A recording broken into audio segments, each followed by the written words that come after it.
historia, lucha, trayectoria, ni siquiera que haya encarnado una sola causa, como tampoco ocurre con el presidente, en algún momento de su vida por 2 años seguidos que tenga que ver con algo que tuviera como finalidad pegar un salto de calidad en la vida de la población, aunque sea de nuestro país, de la Argentina, ¿no? Ya no hablemos de una cuestión más grande, humanidad, o algo por el estilo.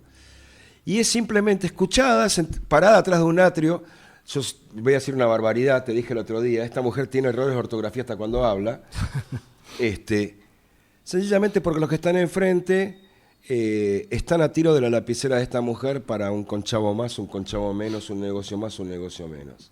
El ordenador no es ni la ideología ni la profundidad conceptual, es la billetera, y eso es una barbaridad, porque termina generando finalmente no solamente situaciones caóticas como las que estamos viviendo, y ni te digo lo que va a pasar en las próximas semanas, sino que desmerece un montón de cuestiones.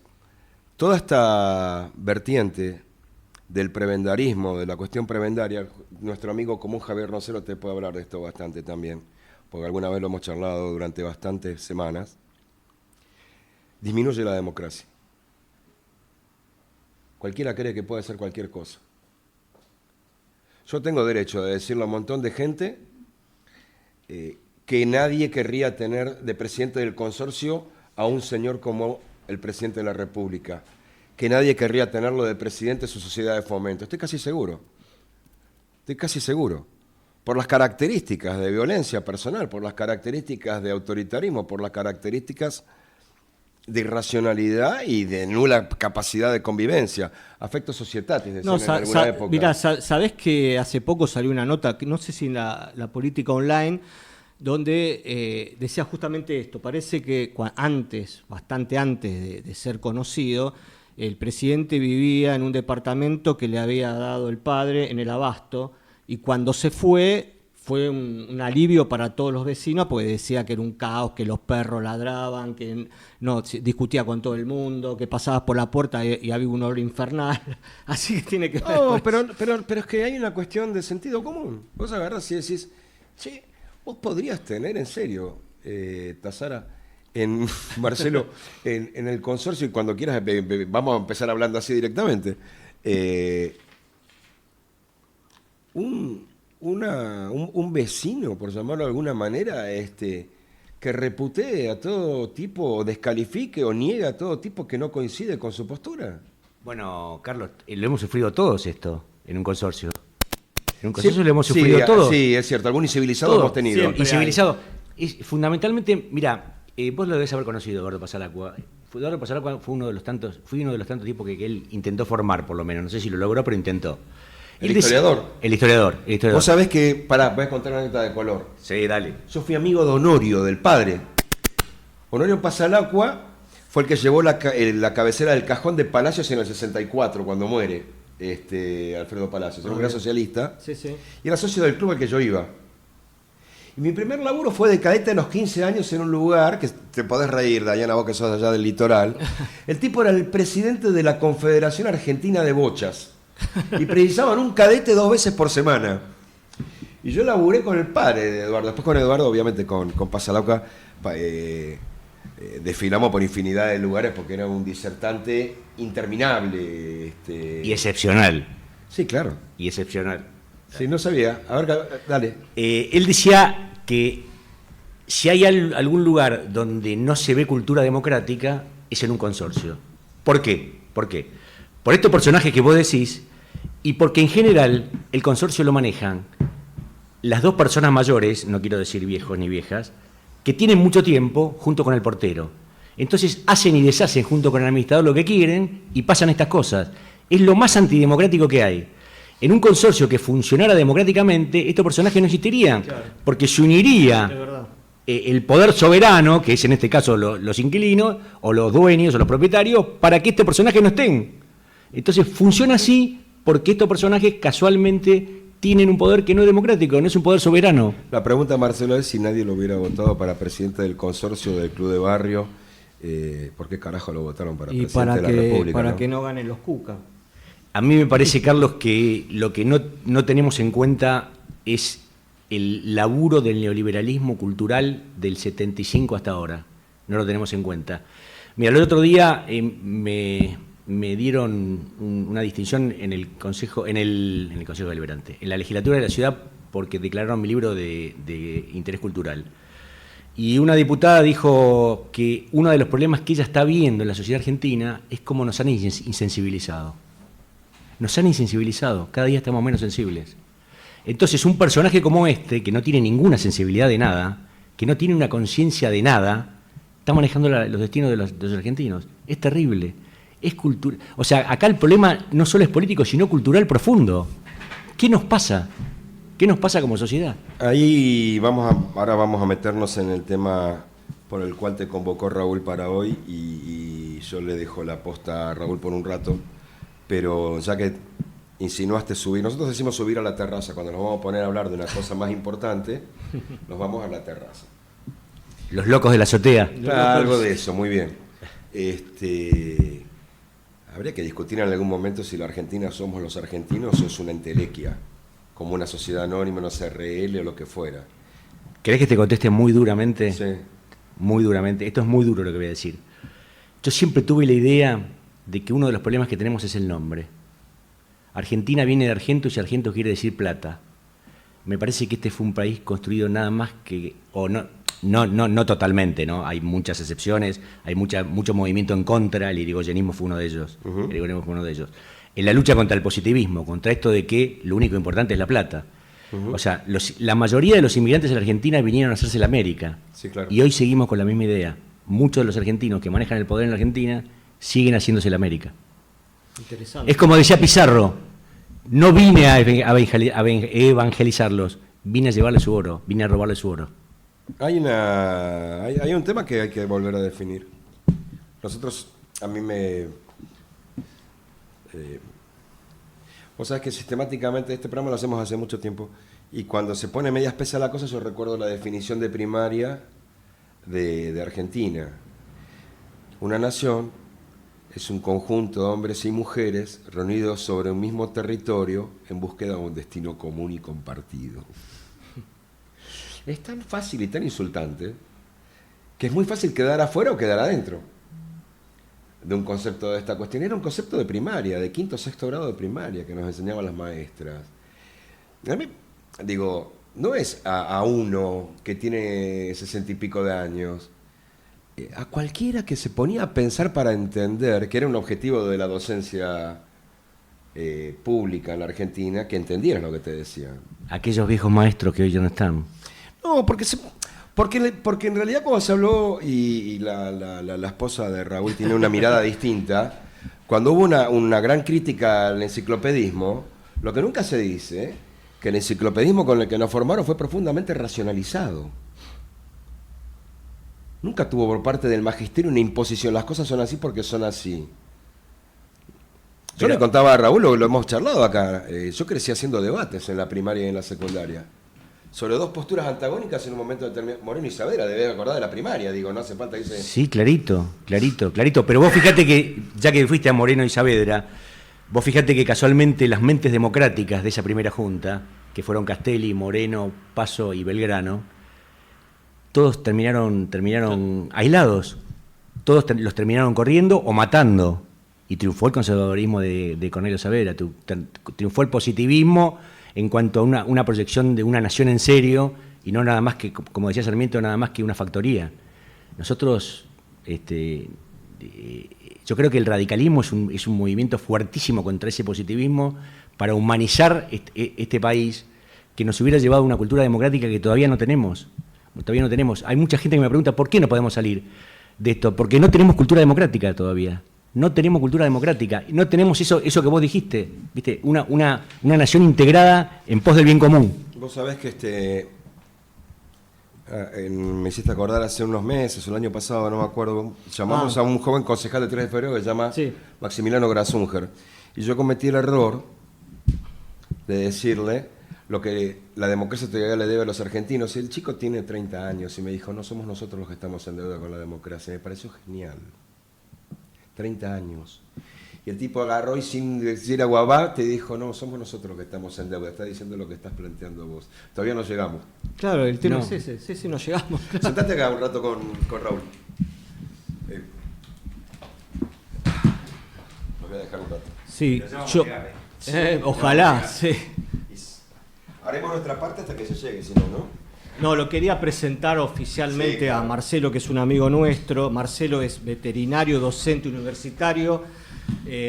Además es autor de varios libros, no solo de veterinaria, especialista en caballos, ¿no? Exactamente. Sino también hay 2 libros que lo hemos mencionado acá en alguna oportunidad en otros programas y que hoy vamos a hablar también algo que tiene que ver con una cuestión que la verdad nadie había tocado, que es los principios filosóficos del radicalismo o el pensamiento filosófico del radicalismo.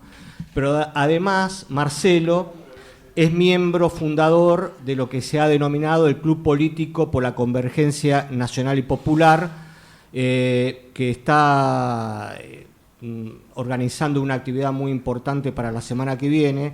Pero bueno, antes de empezar a hablar de la actividad, quería que explicaras a los oyentes qué es este club político, quiénes los integran y por qué se formó este club político. Bueno, este club político es un intento, nosotros, bueno, todo el mundo lo debe saber, en el programa tenemos un sesgo radical de pensar la política y todos tuvimos muchos años de militancia. Bueno, el partido se fue corriendo de algunos lugares y yo siempre digo, yo no es que yo abandoné el partido, me parece que el partido nos empezó a abandonar a nosotros, Sí, sí, y entonces, claramente. a mí lo que me parece es que uno, cuando estamos en una situación como la que estamos viviendo, muy compleja, uno tiene que dejar de lado el usurreísmo y tratar de seguir haciendo radicalismo. Bueno, la idea del club es que nosotros los radicales hagamos radicalismo, que los peronistas hagan peronismo, que los socialistas hagan socialismo, que la gente de Forja haga forjismo, e intentar unir en un hilo común todas nuestras ideas, para dar una mano, yo siempre digo, no vamos a poner 10 litros de aceite para aceitar el campo nacional y popular, pero por ahí podemos poner una gotita. Entonces la idea del club es poner una gotita para aceitar el campo nacional y popular y poder tener una salida a todo este desastre que estamos viviendo desde el campo nacional y popular, perdónenme lo repetitivo. Y además la idea es esto que se está necesitando y que acá repetimos constantemente, la unidad de los distintos sectores que hoy por hoy, por lo menos en el campo electoral, parecen divididos, ¿no? Sí. Frente a este gobierno. Bueno, vos fíjate que el peronismo nos dio un ejemplo y bueno, en una unión que logró hace unos 20 y pico días atrás, tuvo su éxito en la elección del domingo, ¿no? Bueno, me parece que es a lo que hay que ir. Y bueno, el evento del jueves que viene, el jueves 18, a las 18 horas, en Rivadavia 1391, primer piso, tiende a eso, tiende a haber una convergencia de todos estos sectores nacionales y populares por la paz, nada más y nada menos que por la paz mundial, que hoy está realmente muy, muy comprometida, ¿no?, con todos los movimientos que estamos viendo. Sí, no es solamente el tema terrible que está pasando en Gaza o lo de Ucrania, sino que también hay situaciones en África o en Asia que hoy en día nos parece que no tuvieran publicidad, pero que bueno, son situaciones que realmente terribles que merecen ser atendidas. Mira, el otro día lo escuchaba a Tocatlián. Sí. Uno a veces desconoce un poco, o sea, abarcar la política internacional toda es complejo porque es muy extensa, ¿no? Y él decía, muchachos, no se equivoquen, no es Gaza, Venezuela y Ucrania, ¿eh? Hay 80 conflictos en el mundo en este momento y 80 lugares donde se venden armas, así que es difícil pararlo esto. Me parece que es una forma de concientización que es necesaria lo que vamos a hacer. A ver, contanos un poco cómo se está organizando este evento, va a haber oradores. Bueno, va a haber panelistas. El principal panelista, logramos que venga el Premio Nobel de la Paz, Adolfo Pérez Esquivel. Va a venir el diputado nacional por el peronismo, Eduardo Valdés, la legisladora Victoria Montenegro, el doctor Ricardo Alfonsín. Va a hablar el delegado a las universidades por la paz de la ONU, José Amiune, y creo que es más o menos... y el padre Carlos Acaputo, que es el dueño de casa. El anfitrión, sí. Es el anfitrión, que bueno, también va a decir unas palabras. Son más o menos 10 minutos cada uno, y vamos a terminar después con una cantora de tango que va a cantar un par de tangos para terminar de dar un toque artístico a este Encuentro por la Paz. A ver, repetí el lugar y la hora y el día. Es el 18 de septiembre, o sea, el jueves de la semana que viene, a las 18 horas en Rivadavia 1391, primer piso. Es la pastoral de la ciudad de Buenos Aires. Claro, la pastoral social de la ciudad de Buenos Aires. La pastoral social, perfecto, bárbaro. Bueno, además vos, como yo dije recién, sos un tipo que sabe muchísimo de filosofía y que además estudiaste mucho la composición ideológica, filosófica del radicalismo. Tenés 2 libros, ¿y qué es lo que te motivó a estudiar este tema? Bueno, me motivaron cosas pragmáticas, como es la política. La política es pragmatismo puro, pero me parece que a lo que no tenemos que ir es a pragmatismo vacío. Y me parece que estamos transitando un camino de pragmatismo vacío. Yo la última interna que jugué en mi parroquia hace unos cuantos años, charlé mucho con la juventud ese día y me di cuenta que no tenían la preparación que nosotros habíamos obtenido allá por los 80, 90. Les preguntaba, por ejemplo, bueno, decime a ver la diferencia entre para pelear en la calle, entre el peronismo y el radicalismo. Y me decían, son nacionales y populares. ¿Y qué más? No, nacionales y populares. Digo, ¿pero a vos te parece que con esas herramientas vos podés realmente conquistar conciencia para tener votos? Entonces me empezó esto a dar vuelta por la cabeza y dije, bueno, hay que hacer algo. Más o menos en el 2008, más o menos, formamos un grupo de historiadores en el Comité Nacional que acompañó la primera gestión de Ernesto Sanz y lo llamamos Foro de Historiadores. Y nos reuníamos una vez cada 15 o 20 días a tratar temas de la historia del partido. Y en un momento Ernesto Sanz nos pidió, porque él tenía aspiraciones a ser presidente de la Nación, Sí, me acuerdo. Sí. ¿por qué no escribíamos un libro para que él pudiera en la campaña esgrimirlo? Un libro revolucionario, nos dijo.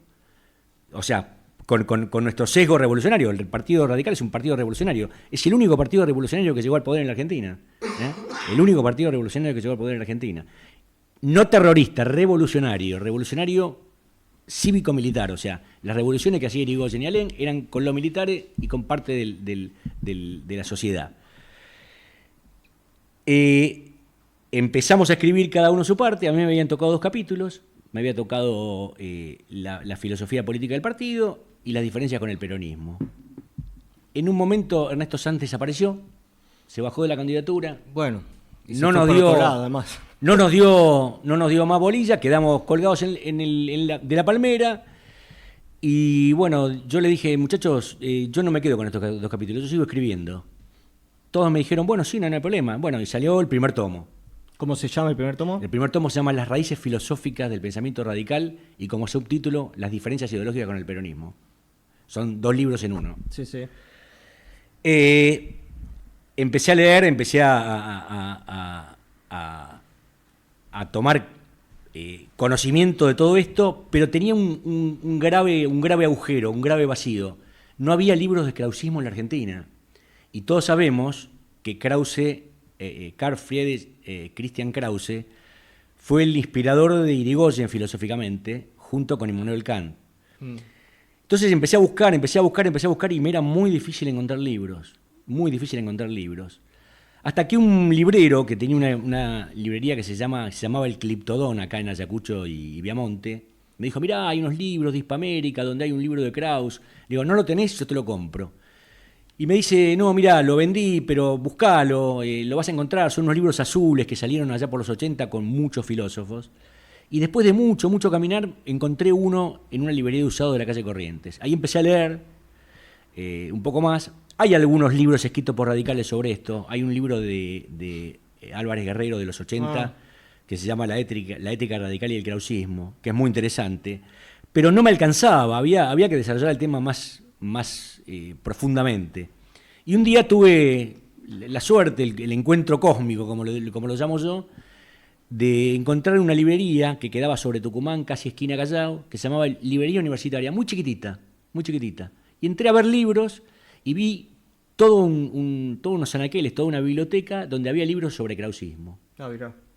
Yo la verdad que cuando lo vi no lo podía creer. ¿De dónde eran? Todos de la Universidad Pontificia de Comillas en Madrid. Ellos tienen un instituto de liberalismo, krausismo y masonería dentro de la universidad. Es una universidad jesuita, y raramente, porque en realidad Krause era un liberal revolucionario y ellos no concuerdan mucho con esta línea de pensamiento. Pero bueno, evidentemente el gobierno de Felipe González los apoyó en esta idea. Ellos fueron a Alemania, a Dresden, a los archivos de los escritos de Krause y empezaron a escribir sobre eso.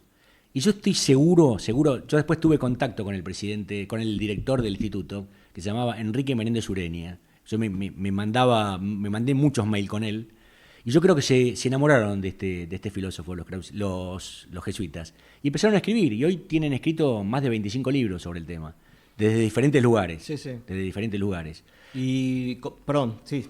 Y tienen un libro, Irigoyen seguro lo leía a dos krausistas que eran belgas traducidos al español, que eran Aren y Tinbergen.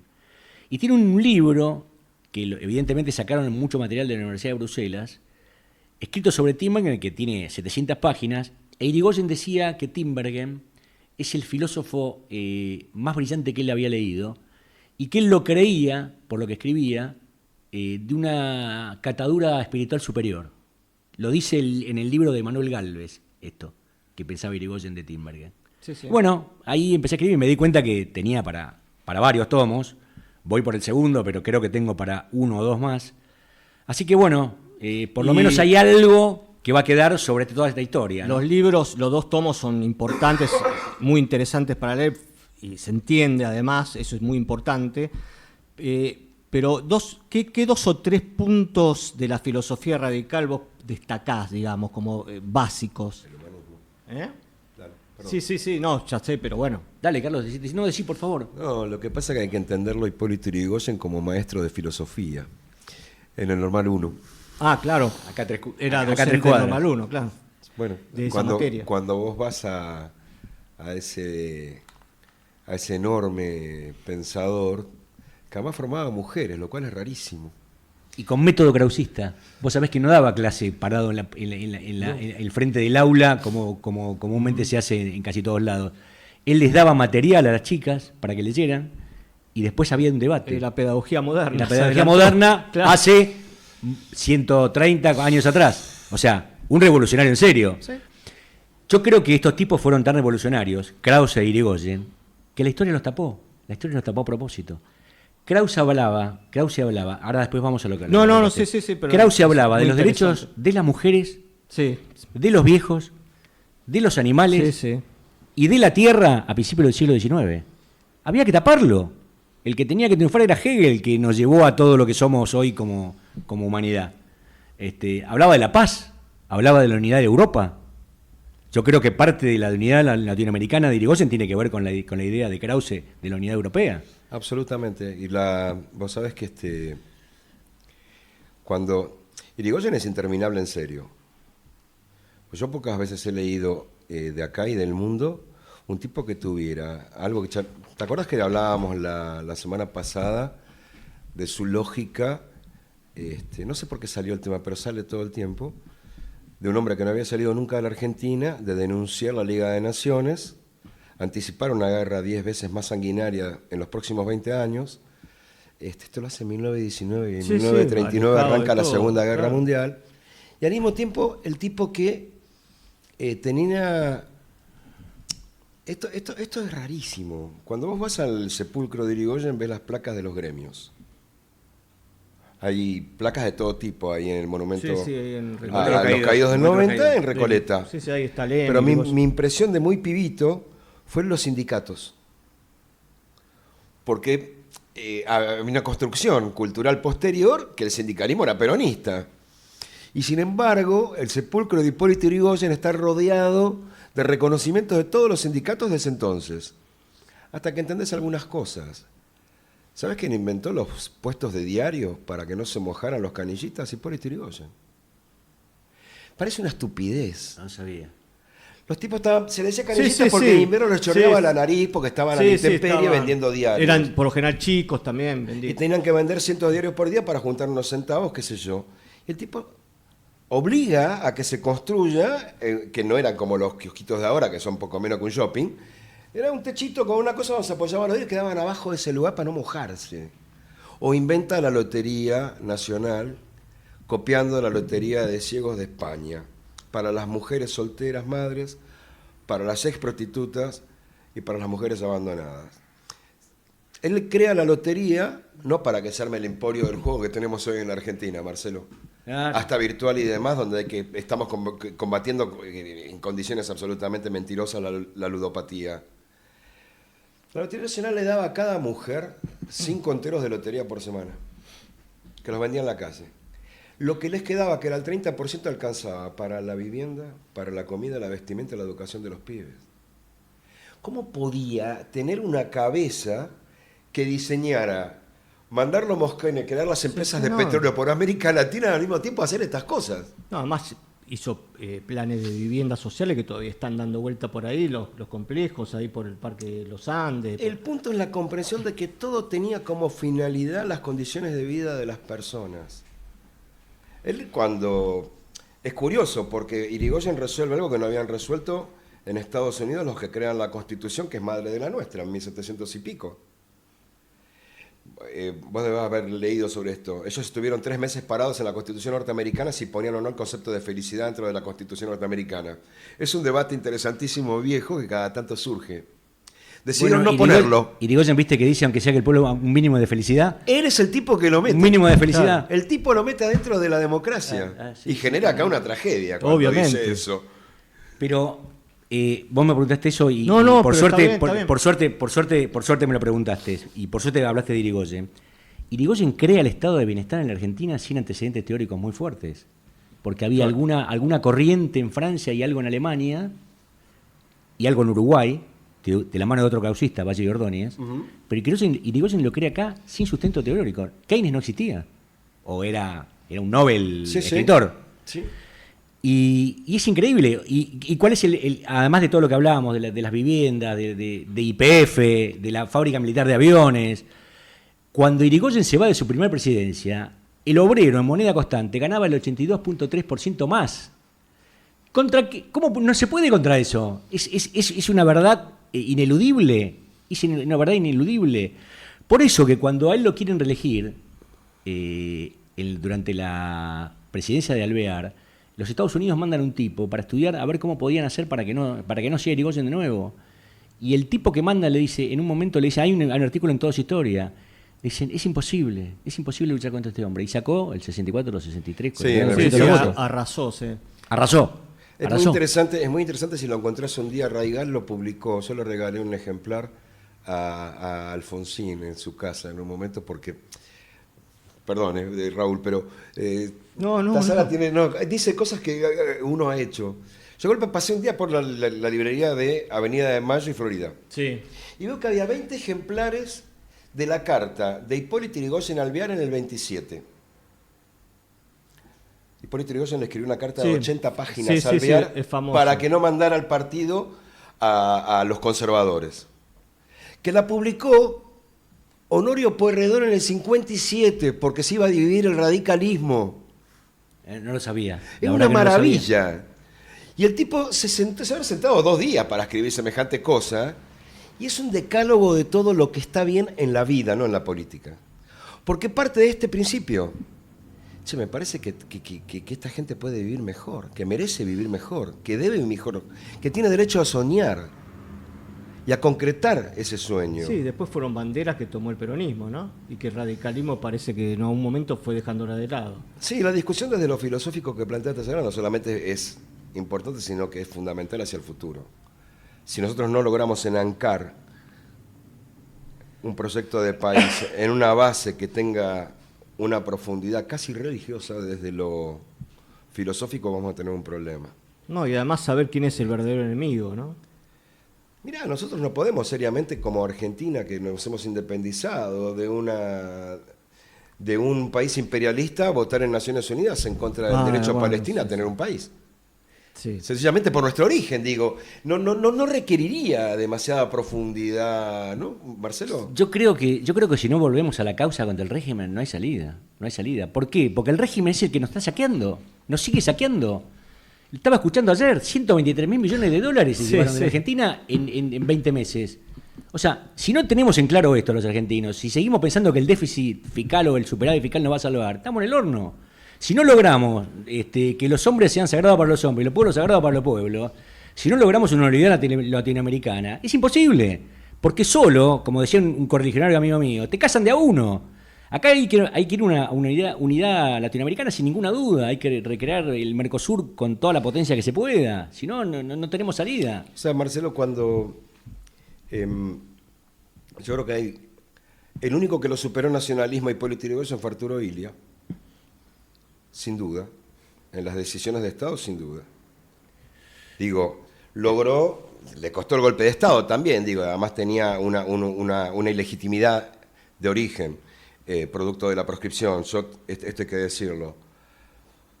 Pero todo lo que después viene con Raúl Alfonsín en 5 años y medio en una situación económica imposible, yo entiendo que gran parte de eso tuvo en el 2003 hacia adelante una interpretación, a la manera, si querés, del peronismo, de los Kirchner, lo que quieras. Es medio extraño porque parece que uno quiere acomodar la historia a lo que no fue. Pero si vos mirás el juicio de las juntas, sin eso no hubiera podido existir después la cancelación de los indultos y la reapertura de los juicios de Memoria Verde y Justicia. Ninguna duda. Si no hubiera existido Ninguna duda. Con Sarney el acuerdo allá en Foz de Iguazú, no hubiera nacido el Mercosur. Y todo eso con una gran base filosófica. Gran base filosófica. Y a mí me parece que tenemos una tara los radicales con esta cuestión. Porque es la misma tara que tuvieron los 40 y los 50, más allá del autoritarismo del régimen peronista de entonces, para no entender que incluso la constitución de Sampay, la del 49. El 49, sí. Este es abogado, por eso me ayuda con estas cosas. Sí, Sampay. Por suerte. Sí, que era una constitución que obviamente podías criticar muchas cosas, pero era mucho más avanzada que la de... Tenía un solo detalle. La reelección indefinida. No. Para mí hay un detalle más grave. Yo estoy de acuerdo con vos, es una constitución que hay que sacar muchas cosas, ninguna duda porque cambia algunas cosas de las que estamos hablando. Por supuesto. Pero no tenía el derecho a huelga. ¿No tenía? No tenía el derecho a huelga. Porque Sampay decía, está escrito en mi primer libro, que el derecho a huelga es un derecho natural. ¿Qué obrero va a hacer una huelga por un derecho natural? Es imposible. Por supuesto. Si no te respalda la Constitución. Por supuesto. Es imposible. Pero bueno, pero eso es como negar el derecho a rebelión de los pueblos. Sí. Uno no trata de hablar de eso porque se supone que te convertís en golpista todo el tiempo, destituyente. Y siguiendo con el libro, ¿por qué sacaste un segundo tomo? Porque me habían quedado un montón de cosas en el tintero, un montón de cosas en el tintero que me parecen fundamentales. En la Argentina no hay libros sobre el pensamiento de nuestros dirigentes. No hay libros sobre el pensamiento. Hay libros sobre historia del dirigente donde dice algunas cosas de pensamiento. Pero en el segundo tomo está el pensamiento de Arturo Illia, que acá Carlos lo nombró y creo que fue el gran estadista del siglo XX. Sí, en realidad... Nos llevó al primer mundo, don Arturo. Nos llevó al primer mundo. Yo lo que creo que yo lo traté a él en el último año de su vida, tuve la suerte, porque soy muy amigo de la hija de Emma, de muchísimos años, tuve suerte, siendo muy chiquito. No estaba 8 años después del golpe del 55, él todavía no había llegado, y lo decía, a entender que el peronismo era parte de la Argentina, cuando le toca ser presidente. Pero él, del peronismo, me dijiste... Lo que pasa es que... pero él lo habilita enseguida el peronismo. Vos fíjate que el 17 de octubre... Pero no a Perón. Eso es verdad. Y ahí tenés un problema. Eso es verdad. Nunca... Eso es verdad. La sucesión, esto para tus próximos libros, la sucesión de tragedias cívicas de la Argentina es consecuencia de que en algunos momentos no se tomó la decisión correcta, por dolorosa que fuera, al interés de sector o de partido. Mirá. Por ahí no conocemos las presiones tras bambalinas, ¿eh? No, es cierto, pero también es cierto que cuando uno escucha, yo lo charlo a veces y posiblemente el año que viene lo usemos en marzo una vez más. Cualquiera que escuche un día, hoy, despojado de cualquier cosa, el discurso de Ricardo Balbín del 16 de marzo del 76 y dice, ¿cómo carajo hicieron un golpe? Si este hombre estaba ahí dando la solución. Y nos comimos 30.000 compatriotas que chuparon, torturaron, nos convertimos en la lacra del mundo, una nación horrible que volvió a los peores tiempos de Lavalle, que se cargó 15.000 federales, digo... No estoy muy loco en lo que estoy diciendo. Bueno, Carlos, pero ese es el humanismo que no tenemos. Esa es la base filosófica que no tenemos. Acá triunfó Hegel. Hegel era un tipo que defendía la guerra, defendía el imperialismo. Sí, sí, yo tengo claro ¿Entendés? que Ilia no tenía condiciones objetivas, si querés para Sí, hablarlo, sí. para traerlo él solo a Y Perón. le faltaba consenso también. Sí, bueno, pero sabes que con Perón acá adentro Unanía nunca hubiera llegado. Seguramente que no. Ilia de presidente y en el banco de suplentes, yo no sé si tampoco Y entiendo. tampoco sé si podía haber gobernado Ilia con Perón. Nunca se acá. sabe, nunca se Hubiera sabe. sido tan fácil para Es Ilia por la contrafáctico. presencia de Perón, ¿no? En sí, ¿Lo por- conociste a Luis Cairo? Sí. Sí, claro. Bueno, Luis decía algo que era concluyente. Luis fue el secretario legal y técnico Sí, lo sé. de Don Arturo. O sea, codo a codo todo el tiempo. Es más, parte por qué Ilia fue presidente fue porque Luis quemaba sus campos y le podía dar apoyo para que haga su campaña a la presidencia, ¿no? Él decía que en el 67 se ganaba la elección, porque la gente estaba mucho mejor. Él decía que en el 67 se iba a ganar, es muy probable que se ganara la elección, y la del 65 se perdió por poco, ¿eh? Con el peronismo habilitado, no como peronismo, pero sí por Unión Popular, creo que era, ¿no? Sí, lo que pasa, yo insisto, hay una cuestión, Eran dos antes, porque eran 6 años, ¿no? no sé- Claro. no Todo sé- entiende, ¿no? No sé cuál de las corrientes filosóficas toca esto, pero yo me aburro de hablar con Raúl y con amigos por todos lados de hace años. Una estupidez argentina es discutir los mitos. Acá trataron de discutirlo Irigoyen, lo tumban Acá discutió a San Martín en su Bueno, pero lo tumban el 6 de septiembre del 30 y el 5 de abril del año siguiente van a elecciones y los arrasa estando preso.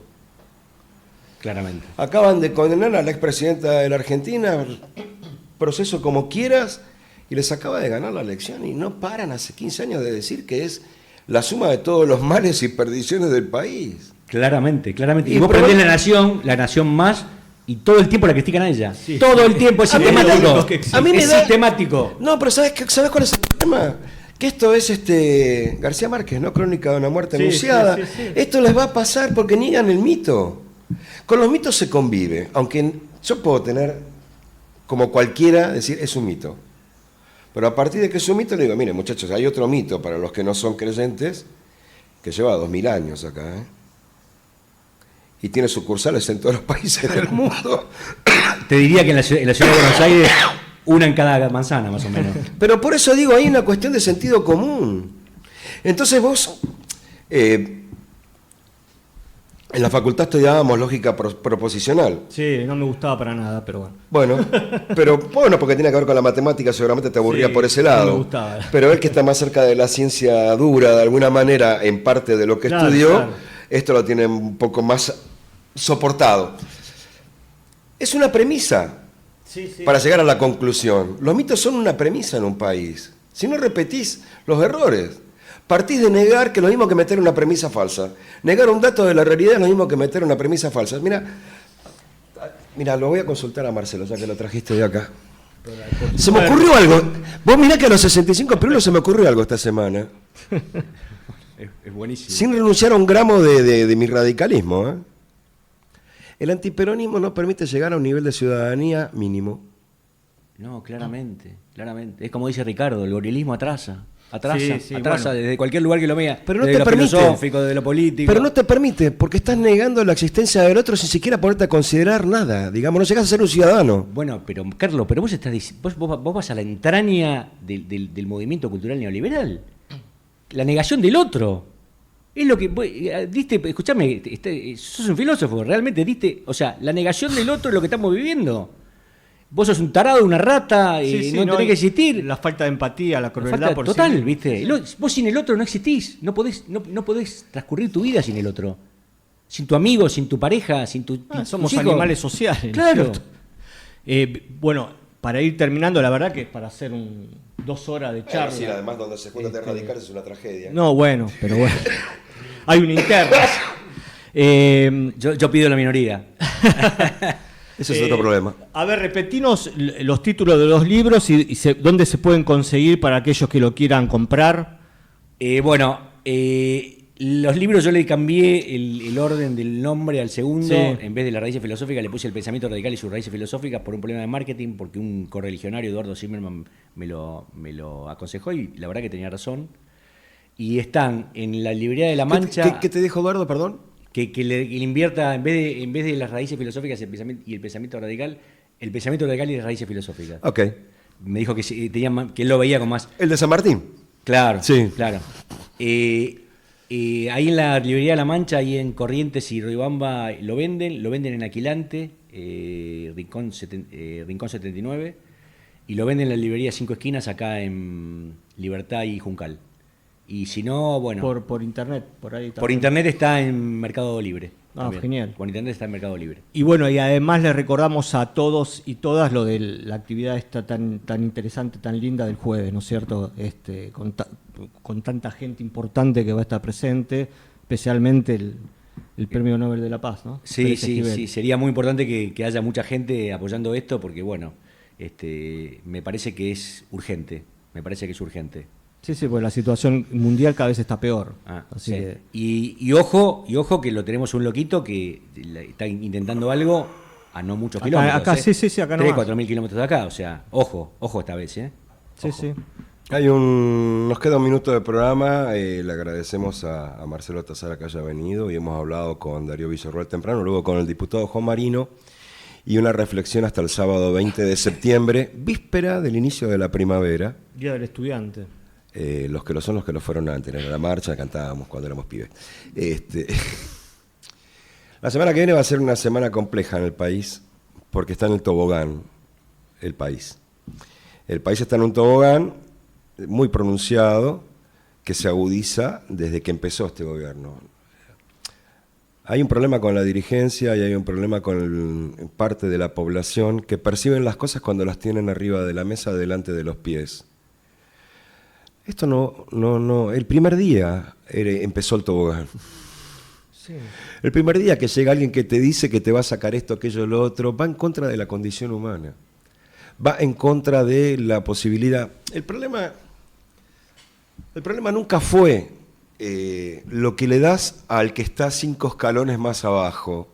Un amigo mío que se llama Leopoldo Moró, uno de los parlamentarios con más trayectoria en este país, que ha tenido un cambio de partido en los últimos 10 años, dice, el problema no es lo que hacemos con la pobreza, sino qué vamos a hacer con la riqueza alguna vez. El problema son los ricos, no los pobres. El miércoles que viene van a ver en las calles de la Argentina millones de personas, por las universidades, por la emergencia en discapacidad, por los vetos del presidente, por la obcecación. No sé si va a cambiar algo. Yo simplemente pediría que se controle el Estado con su fuerza represora el miércoles que viene. Porque capaz que el sábado que viene estamos hablando de otra cosa, Esperemos que no. En serio le digo, no, la urgencia que vos señalás está entre nosotros hoy, Marcelo. Todavía tenemos presente lo que le pasó a Grillo, ¿no es cierto? Ojo con el mensaje presidencial del lunes, Ojo. Es una buena alerta. Nosotros la última vez que escuchamos un mensaje presidencial, la gente salió a la calle 10 minutos después, ¿te acordás? Sí, Hace 25 años. Sí. Y espontáneamente, yo estuve ese día en la calle, espontáneamente. Y no queríamos estar ahí, pero nos salió del cuerpo. Agarramos los ascensores, bajamos a la calle y empezamos a caminar hasta el Congreso. Y fue un límite que no había que pasar y el gobierno ese lo pasó. Y este gobierno está todo el tiempo sobrepasando límites hasta que en algún momento supongo que la gente va a decir basta en general, ¿no? Ya lo está demostrando con lo que pasó el domingo pasado, pero bueno, yo creo que esto se va a masificar cada vez más. Nos preocupa, hoy hablamos mucho con... ya nos pasamos de nuestra hora, pero vamos a darle 2 minutos más. Nos preocupa seriamente algo que se enanca con algo que dijiste recién, Marcelo. Este es un gobernante producto de los factores de poder, inventado en un laboratorio, me da igual, o en una letrina, pero en algún lugar lo inventaron. Y es obediente a esos factores de poder, sin duda, más allá de que quiera demostrar No, cómo por se supuesto, muestra es un para... títere, claramente. Y cuando uno junta eso con las editoriales de los diarios y la posibilidad de quien lo reemplace, que pin que pan, a cielo abierto, de una forma grosera, donde ahí sí implicaría poner un poco de coto y digan, che, al tipo lo eligieron por 4 años. Tratemos de que se enmiende, no de ver cómo lo echamos. Yo no descartaría algo de lo que insinuó recién Tazara, de que todo esto sea parte de una misma operatoria, en la que el presidente sea parte de su propia salida. Puede ser, totalmente. Porque si el lunes el tipo le pega una vuelta de tuerca a una tuerca que se rompió, no van a tener con qué apretar, ¿eh? Lo único que tenemos que pedir es que no haya violencia, por favor, que no vivamos en 2001 de nuevo, porque fue terrible, terrible, terrible. Tratemos de que no haya violencia. Son nosotros, sobre todo los que tenemos edad para haber vivido lo previo al 83, estamos podridos, digo. Los hijos y los nietos de la democracia no tienen que vivir La estas historia cosas. es cíclica, decía Marx. Estamos volviendo. ¿Por qué no? Digo, mirá París en estas horas. París, Nepal, Lo de Nepal es otra historia, es después otra la vamos a historia. charlar la Sí, semana sí, que viene. Es más profunda y tiene Pero que ver con otros condimentos distintos a de que Francia. hay una cuestión de entender hasta dónde están dispuestas las personas que constituyen una nación y finalmente un país y finalmente una forma de gobierno a ceder su tiempo de vida y su calidad de vida. Así es. ¿En función de qué, además? El saqueo, como decía Marcelo, 115.000 millones de dólares afuera en 20 meses. ¿Saben todo lo que se podía haber hecho? Acá nadie estaría resignando salario, ni jubilación, ni calidad de vida. Pero tiene que ver con algo que cada vez que pasa, atrasa también el reloj de la convivencia, de la paz, del bienestar, de entender al otro.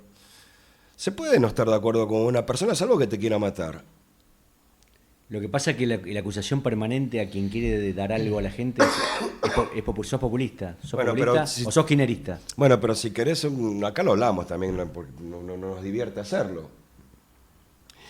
La semana pasada o la anterior, no me acuerdo, le recordaba a Raúl que siempre contamos la anécdota cuando fue el embajador inglés a pedir la lista de ministros a Irigoyen. Irigoyen dijo que la costumbre había cambiado.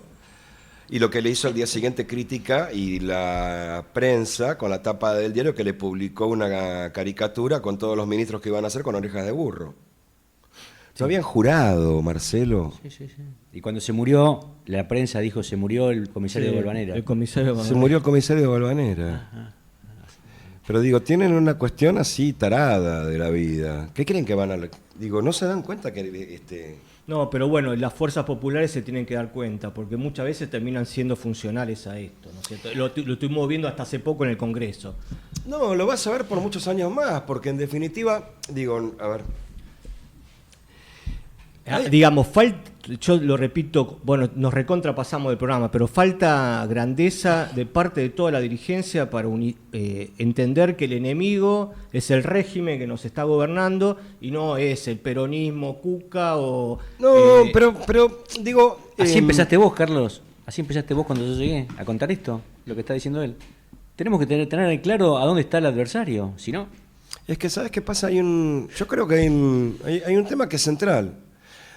Un chico como el gobernador de Santa Fe, y no digo chico en forma peyorativa, sino porque es joven, que tiene el mérito de haber logrado la gobernación de la provincia de Santa Fe desde la Unión Cívica Radical, ¿puede en 2025 plantear que el lugar de encuentro es la derecha y no el kirchnerismo? No, olvídate de Cristina Kirchner, olvídate del hijo, de la hija, olvídate. El campus ideológico, lo que se llamaría un plexo, Raúl. Sí. El posicionamiento internacional, el humanismo, el mirar la sociedad desde el punto de vista del que menos tiene, como decía Irigoyen. No, como decía Alfonsín. Lo que buscan Empecemos, digo... Sí, lo que olvídate, eso no lo están buscando, está buscando una cuestión electoral, nada pero más. Pero está bien, digo, ¿vos te crees que vas a sacar a la Argentina de no este sé si limbo? les importa. Yendo a verlo a los empleados de la vieja Fundación Mediterráneo como Schiaretti. Déjate de joder. No, ya lo sé, Randazzo, Schiaretti y demás. Disculpa, Diana, que nos pasamos. Nos vemos el sábado 20 de septiembre, si tenemos suerte. Ojalá que tengamos una semana, por lo menos que no sea espantosa. Gracias, Marcelo, por haber venido. Muchas gracias a ustedes. Muchas gracias a ustedes. Nos vemos. Hasta luego. Gracias.